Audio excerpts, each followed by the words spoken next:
안녕하십니까. 뷰티 트렌드 세미나. 오늘이 2주차인데요. 2주차 1교시 강의 시작하도록 하겠습니다. 지난 시간에 안내드렸던 거와 마찬가지로 오늘 2주차에는 우리 최근에 그래도 맞춤형 화장품이라고 하는 그런 제도가 신설이 돼서 그래서 맞춤형 화장품 조제 관리사라고 하는 자격 취득에 대한 그런 것들이 이쪽 화장품 관련 쪽에 일을 하거나 또는 공부를 하는 사람들이 관심을 많이 가지고 있어요. 그리고 다음 달 10월에 맞춤형 화장품 조제 관리사라고 하는 자격 시험이 있어서 꼭 그거를 준비를 하든 안 하든 상관없이 맞춤형 화장품에 대해서 오늘 제일 먼저 그 주제를 잡아서 그래서 강의를 하고자 합니다. 그래서 오늘 여러분들하고 같이 이야기할 내용은 맞춤형 화장품이 되겠습니다. 자, 맞춤형 화장품, 도대체 맞춤형 화장품이라는 게 뭔가? 맞춤형 화장품은 이렇게 정의가 되어 있어요. 우리 화장품법에 맞춤형 화장품이라고 하는 이런 부분이 새롭게 이제 도입이 돼서 정의가 되어 있는데요. 이렇게 판매장에서 고객 개인별 피부 특성이나 색, 향 이런 거와 같은 기호나 또는 요구를 반영을 해서 누가 맞춤형 화장품을 만들 수 있냐면 맞춤형 화장품 조제 관리사라고 하는 자격을 취득한 사람. 그래서 맞춤형 화장품 조제 관리사가 하는 일은 뭐냐면 어떤 일을 해야 되냐면 화장품의 내용물을 소분하거나 나누는 거죠. 저렇게 벌크 제품으로 나와 있는 그 제품을 갖다가 나누어서 파는 거예요. 그러니까 소량씩 내가 필요한 것이 소량일 수도 있잖아요. 그렇게 나누어서 팔 수 있어요. 과거에는 그것이 안 됐었어요. 기존에 있었던 제품이라고 하더라도 그 소분이라고 하는 것은 소량으로 이렇게 분할을 한다는 건데, 나눈다는 건데, 그게 안 됐었는데, 그렇게, 그 화장품의 내용물을 소분, 나누어서 팔거나, 그렇게 나누어서 판 것을 갖다 우리가 나누어서 파는 그런 형태를 갖다 우리가 맞춤형 화장품, 이렇게 이야기를 하는 거죠. 그러거나, 또는 화장품의 내용물에 다른 화장품의 내용물, 이미 나와 있는 제품이지만 다른 화장품, 그 화장품의 내용물을 혼합을 하거나 또는 화장품의 내용물에 식약처장이 정하는 원료, 식약처장이 정하는 원료를 혼합한 화장품이에요. 그래서 기존에 나와 있는 화장품의 내용물에 또 다른 기존에 나와 있는 화장품을 갖다가 저렇게 혼합을 하거나 또는 기존에 나와 있는 화장품의 내용물에 식약처장이 정하는 원료, 식약처장이 이거는 써도 된다 라고 하는 그런 원료를 갖다가 혼합한 이러한 제품을 맞춤형 화장품이라고 이렇게 정의를 했고요. 요거는 반드시 누가 이런 행위를 할 수 있느냐? 맞춤형 화장품 조제 관리사라고 하는 그런 자격을 취득한 사람. 그 사람이 요 일을 갖다가 할 수가 있어요. 그래서 맞춤형 화장품이 이렇게 정의가 되어 있고요. 그리고 바로 이렇게 맞춤형 화장품이라고 하는 제도를 추진하게 된 배경이 뭐냐 그러면 바로 그 배경은요. 최근에는 물론 뭐 좋은 의미의 그런 경향이라고 볼 수도 있지만 또 반드시 좋은 의미의 경향이라고 보기도 어려운 부분은 있지만 어쨌든 최근의 동향은 개인의 가치가 굉장히 강조가 되는 그런 시기입니다. 시대이기도 하고요. 그러면서 사회, 문화적 환경이 변했다는 거예요. 과거에는 어떤 뭐 대가족 중심의 이런 것들이었었는데 지금은 핵가족이잖아요. 그러면서 개인의 어떤 가치 이런 것들이 중요시 되는 시기란 말이에요. 또 그런 사회로 바뀌었고 또 그러한 문화적인 그러한 것들이 사회에 이렇게 어느 정도 이렇게 자리 잡고 있다는 거죠. 그래서 개인의 가치가 강조가 되고 그런 것들이 사회 문화적인 환경으로 자리가 잡은 그렇게 변해 있는 그런 시기임에 따라서 개인 맞춤형 상품 서비스 이런 것들이 필요한 그런 때라는 거죠. 그래서 개인 맞춤형 뭐 예를 들자면 나는 요러요러한 향들이 들어갔으면 좋겠다. 또 나는 요러요러한 컬러로 됐으면 좋겠다. 나는 요러요러한 성분들이 좀 들어갔으면 좋겠다. 이렇게. 그래서 개인 맞춤형 상품 서비스를 필요로 하는 그런 시기라는 거죠. 그래서 개인 맞춤형 상품 서비스를 제공함으로써 다양한 소비자의 욕구를 충족하기 위해서, 충족시키기 위해서 바로 맞춤형 화장품 제도가 도입이 된 거예요. 그럼 그 이전에는 그렇게 할 수 없었느냐? 예.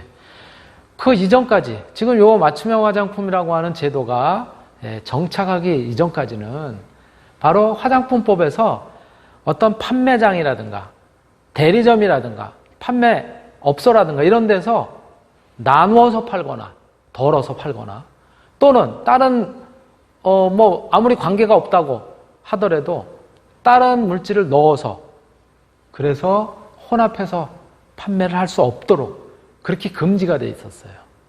그래서 이런 것들을 갖다 이제 허용을 하려고 하니 이제는 별도의 제도를 갖다가 만들 필요가 있다라고 하는 그런 취지에서 맞춤형 화장품 제도가 도입이 된 거죠. 요거는 2016년 4년 전이죠.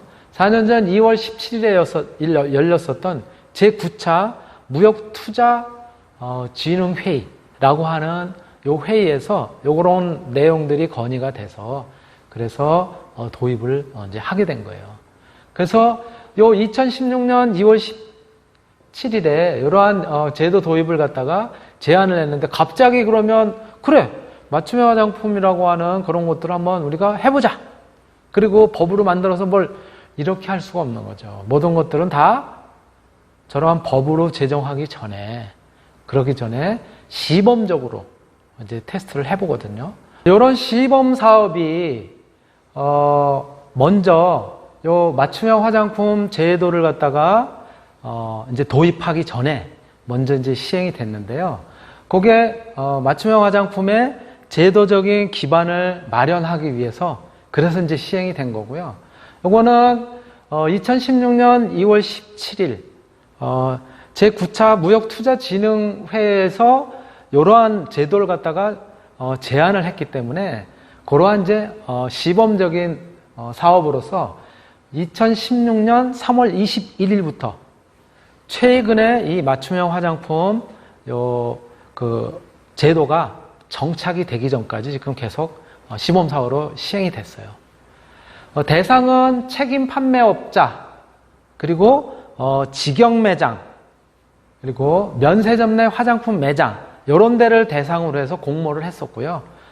그렇게 하고 거기서 하는 업무의 범위는 내용물에다가 원료를 갖다가 혼합하거나 또는 내용물을 이제 나누어서 즉 소분을 해서 나누어서 팔 수 있도록 그렇게 이제 했는데 바로 시범적으로 요 사업이 이제 시행이 되면서 실질적으로 진행이 됐었던 내용들을 살펴보면은 방향용 제품들.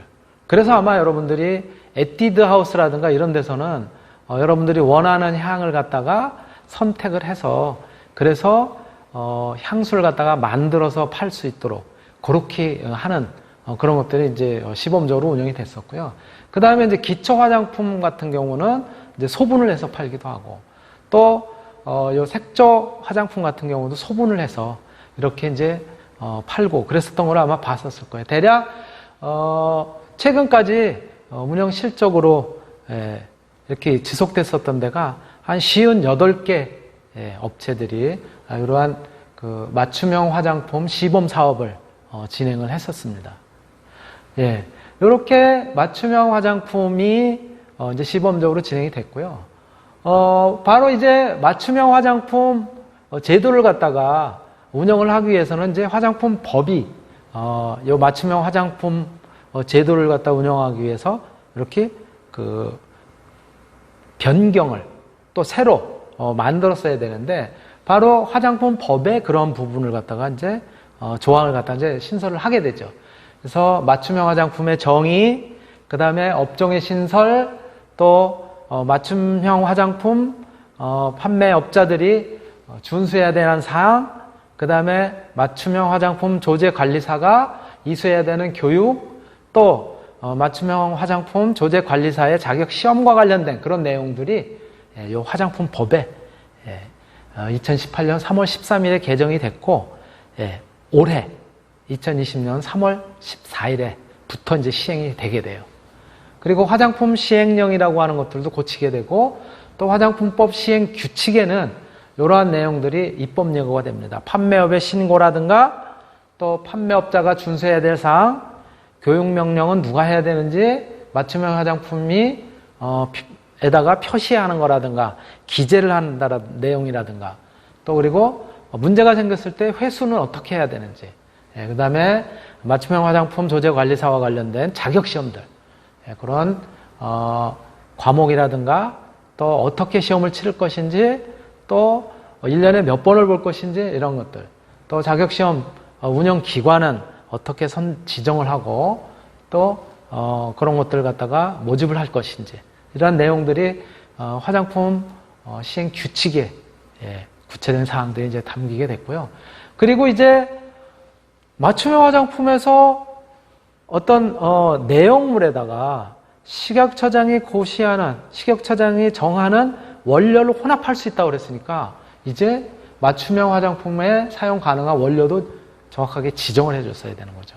그래서 사실 맞춤형 화장품의 경우에는 우리나라 화장품법은 네거티브로 되어 있어요. 네거티브. 즉 요거는 사용하지 말아라 라고 하는 것들은 다 사용할 수 있는 거예요. 그래서 특히 어떤 제품들, 첫 번째 사용 금지 원료, 사용하지 말라고 하는 원료는 사용하면 안 되는 거예요. 두 번째, 사용상에 제한이 필요한 원료들, 요거는 사용을 할 수는 있지만은 요러한 농도 이상은 사용하면 안 된다라고 이렇게 제한이 되어 있는 원료도 사용하지 말라는 거예요. 세 번째가 뭐냐면은 사전에 심사를 받거나 보고서를 제출하지 않았던 그러한 기능성 화장품 고시원료들, 고시원료입니다. 기능성 화장품 고시원료, 요것도 뭐라는 거예요? 이것도 사용하면 안 되는 거예요. 사용해도 되는 것이 아니라 사용하지 말라는 거예요. 그래서 이것이 2019년 10월 17일에 개정이 됐고요. 올해 마찬가지 3월 14일부터 시행이 됐습니다. 그리고 저기 맞춤형 화장품 판매와 관련된 가이드라인이 올해 2020년 2월에 발간 예정이었었는데 사실은 2월에 나오질 않았어요. 저게 준비하는 과정에 조금 시간이 걸려서 그 다음 슬라이드를 보시면요. 지금 말씀드렸었던 거를 조금 다시 세분화해서 이제 화장품법에 어떻게 무슨 내용이 바뀌었는지 요약을 해놨고요. 시행령을 거쳐서 시행 규칙에는 어떠한 내용들이 바뀌어서 들어갔는지, 그리고 고시에는 어떠한 그런 내용들을 갖다 고시를 했는지, 조금 전에 말씀드렸던 것처럼 맞춤형 화장품에 사용 가능한 원료, 이런 것들을 갖다가 이제 지정을 했는데, 이러한 첫 번째, 두 번째, 세 번째에 해당되는 원료는 사용하면 안 된다. 그 첫 번째, 두 번째, 세 번째가 뭐냐면 조금 전에 말씀드렸던 것처럼 사용 금지 원료, 그 다음에 또 사용이 제한이 되는 농도라든가 이런 것들을 제한하는 그런 원료 안 되는 거고, 세 번째가 뭐냐면 기능성 화장품 고시 원료도 안 되는 거예요. 사용을 뭐라 그럴까, 인증을 받았거나 이래가지고 한 것들은 괜찮은데 기존의 기능성 화장품 고시 원료들 뭔지 알죠? 예를 들어서 미백이라든가 그러면 알부틴, 뭐 비사보롤, 나이아신아마이드 뭐 등등 있잖아요. 그렇죠? 당나무 추출물 이런 고시 원료 쓰면 안 돼요. 그 다음에 주름 개선, 주름 개선 같은 경우도 안 된다는 거예요. 레티놀이라든가 뭐 레테니라, 뭐 아세테이트 뭐 등등 이런 것들도 쓸 수가 없는 거예요. 그 다음에 자외선 차단제 이런 것들도 쓸 수가 없는 거죠. 바로 그렇게 고시된 원료 쓰지 말라는 거예요. 그리고 민원 안내서가 드디어 올해 아까 2월에 발간된다 그러는데 안 나왔다가 올해 5월에 발간이 됐습니다. 그래서 맞춤형 화장품 판매업 가이드라인이 여기에 그래서 맞춤형 화장품에 쓸 수 있는 그 내용물 그리고 원료의 범위를 갖다 거기다가 이제 규정을 해놨고요. 맞춤형 화장품 판매업자들이 준수해야 될 사항 그리고 맞춤형 화장품 판매업소의 시설 기준이라든가 위생관리 기준이라든가 이러한 부분들도 마찬가지 명시가 되어 있어요. 그래서 이렇게 법령들이 이제 보완이 됐다고 하는 거고요. 그래서 법률이 어떻게 이제 개정이 되어 왔냐면은 맞춤형 화장품의 정의 아까 말씀드렸었던 정의입니다. 그렇죠? 화장품의 내용물에 다른 화장품의 내용물이나 식약처장이 정하는 원료를 추가하거나 혼합한 화장품.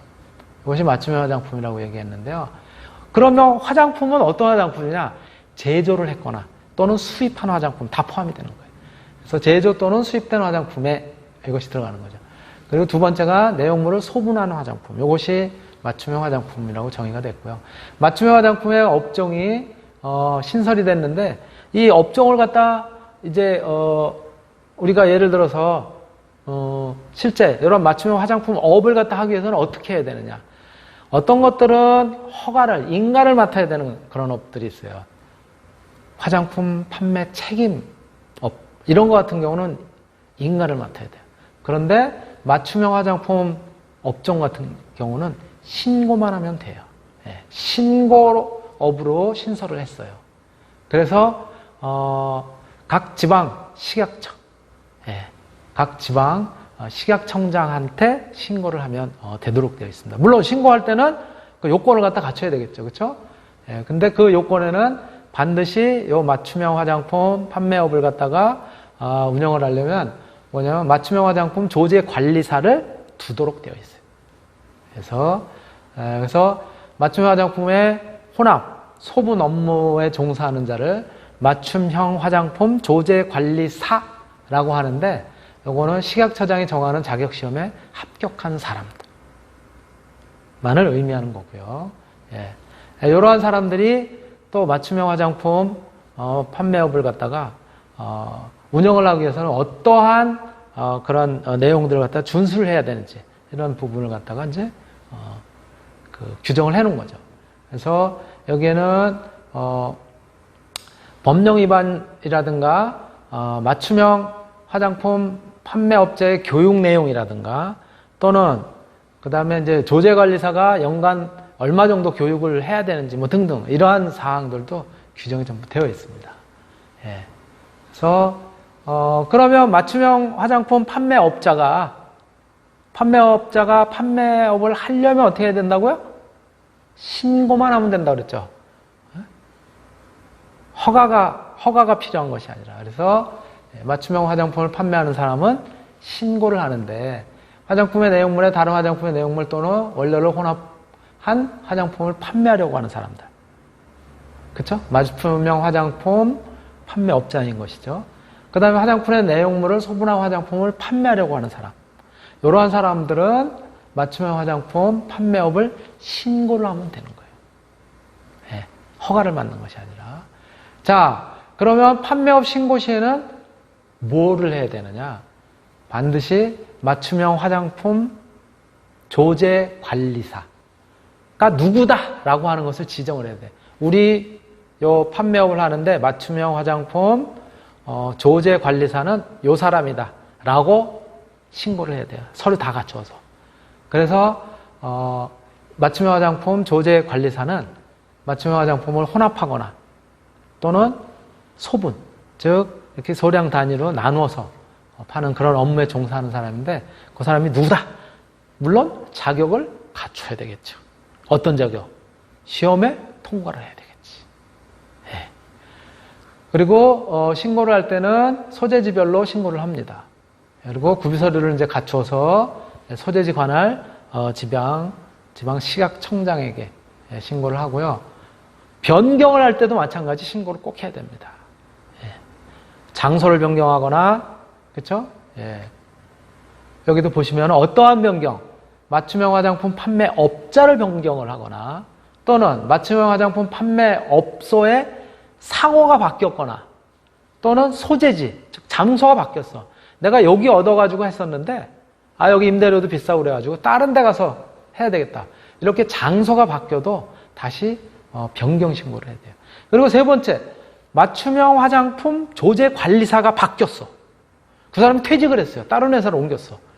그러면 또 맞춤형 화장품 조제 관리사 자격을 가지고 있는 다른 사람을 갖다가 고용을 해서 그래서 그 사람 서류로 다시 바꿔서 제출해야 돼요. 바로 이러한 부분들이 있고요. 그래서 판매업 신고는 어떻게 해야 되는지 제가 말씀을 드렸고요. 조금 아까 같이 마찬가지인지 하는데 변경을 하는 경우에는 이런 것들이 여러분들 이제 시험에 나올 수가 있어요. 보면은 맞춤형 화장품 변경 신고는 언제 하는가? 1번 일주일 이내, 2번 10일 이내, 3번 15일 이내, 4번 30일 이내. 이런 식으로 나온단 말이에요. 그러면 변경사항이 발생한 날로부터 30일 이내에 소재지 관할 지방식약청장에게 신고를 해야 되잖아요. 4번이지, 동그라미가. 그쵸? 이러한 것들이 시험에 나온다고. 조금 번거롭고 외울 일들이 있지만은 이러한 것들이 나올 수가 있어요. 그리고 변경사항은 상호나 대표자나 소재지나 또는 맞춤형 화장품 조제 관리사, 요 자격을 갖춘 사람, 요 사람이 바뀔 때 반드시 변경 신고를 하는데요. 어디에다가? 여기 각 지방 식약청 그 연락처까지 이렇게 친절하게 고시를 다 해놨습니다. 그러니까 알려놨으니까 이런 것들 참고하시면 되고요. 그리고 맞춤형 화장품 조제 관리사는 반드시 교육을 갖다가 이수를 해야 됩니다. 의무 교육이에요. 화장품의 안전성 확보 및 품질 관리에 관한 교육을 갖다가 매년 받아야 돼요. 주기적으로. 그래서 식품의약품안전처장은 국민건강상 위해를 방지하기 위해서 필요하다고 인정하면 영업자에게 화장품 관련 법령 그리고 제도에 관한 교육을 받을 것을 명할 수 있다라고 이렇게 규정이 되어 있습니다. 요 의무교육 이거는 어디서 하냐면은 대한화장품산업연구원, 대한화장품협회, 한국의약품 수출입협회 이런 데서 마찬가지로 교육을 받을 수 있습니다. 교육 일정을 고지를 해요. 그러면은 자기가 어떤 회사에서 근무를 하면서 하는 사람들은 1년에 어디가 되든 꼭 가서 교육을 받아야 되는 거죠. 이러한 부분들이고요. 그리고 맞춤형 화장품 판매업을 갖다가 운영하는 데 있어서 꼭 준수해야 되는 그러한 주요 사항들이 몇 가지가 있어요. 첫 번째로 판매장 시설, 기구를 정기적으로 점검하고 보건위생상 위해가 없도록 관리를 해야 돼. 뭐 당연한 얘기겠지만 그리고 혼합 소분에 사용되는 장비라든가 기구라든가 이런 것들은 사용 전에 위생상태 점검하고 사용 후에는 오염이 되지 않도록 꼭 세척을 해가지고 그래가지고 정리정돈 해놔야 되는 거야. 그 다음에 혼합 소분에 사용되는 내용물이나 또는 원료에 대한 품질 성적서, 이 품질 성적서를 반드시 확인해서 비치를 해놔야 돼요. 그리고 소비자가 원할 때는 보여줘야 돼요. 요거는 이렇게 품질 성적서를 갖추고 있습니다라고. 맞춤형 화장품 판매 내역서 이런 것들도 다 작성해서 보관을 해야 됩니다. 제조번호, 즉 예를 들어서 어떤 사람이 들어와서 그 사람이 원하는 것들을 갖다 팔았어. 그럼 거기다가 제조번호를 우리 기준에 맞게 그렇게 이제 제조번호를 매겨야 돼요. 그래서 뭐 날짜 쓰고 뒤에 다시 01, 02 뭐 이렇게 해도 좋고 자기네들이 식별할 수 있는 그 번호, 그러한 제조번호를 갖다가 이제 반드시 기록을 해놔야 되고요. 그 맞춤 화장품 판매한 그 제품의 사용 기한이나 또는 개봉 후의 사용 기간 이런 것들을 반드시 명시를 해줘야 돼요. 그리고 판매 일자, 판매량 이런 것들도 다 기록을 해놔야 됩니다. 왜? 이렇게 판매한 그런 제품이 나중에 문제가 생겨서 소비자가 사용하면서 그러면 누가 책임져야 돼? 맞춤형 화장품 제조 판매업, 예, 판매업 파는 사람이 책임을 져야 되니까 그러한 부분을 나중에 예, 다시 조사를 하기 위해서라도 반드시 기록을 해놔야 돼요. 저거 위반하면 예, 그거는 그 문제가 되는 거죠. 예. 그리고 혼합 소분 전에 손을 꼭 소독하거나 깨끗이 닦아야 되는 거고, 맞춤 화장품 판매 시에는 소비자에게 반드시 설명해야 돼요. 혼합 소분 시에 사용된 내용물, 그 다음에 원료, 그의 내용이 뭔지, 특성이 뭔지, 맞춤 화장품 사용할 때 또 주의사항이 뭔지 반드시 해야 되는 것들이에요. 혼합 소분된 제품을 담을 포장 용기의 오염, 그런 여부를 갖다 꼭 확인하라는 거예요. 그리고 맞춤 화장품 사용과 관련된 부작용, 이것들이 발생했을 때, 그랬을 때는 지체 없이 식품의약품안전처장에 보고를 해야 돼요. 내가 팔았는데 부작용이 생겼다고 소비자가 왔어. 그러면 반드시 식약처장에게 보고를 해야 됩니다. 보고를 하면 회수해. 그래서 며칠 이내 회수를 반드시 하도록, 그러한 것들이 이제 제도적으로 보완이 돼 있어야 되는 거죠. 그래서 그러한 부분들을 여러분들이 좀 염두에 두셔야 되고요. 우선은 1교시는 우선 여기까지 해서 마치도록 하고, 조금 뒤에 2교시 다시 진행하도록 하겠습니다.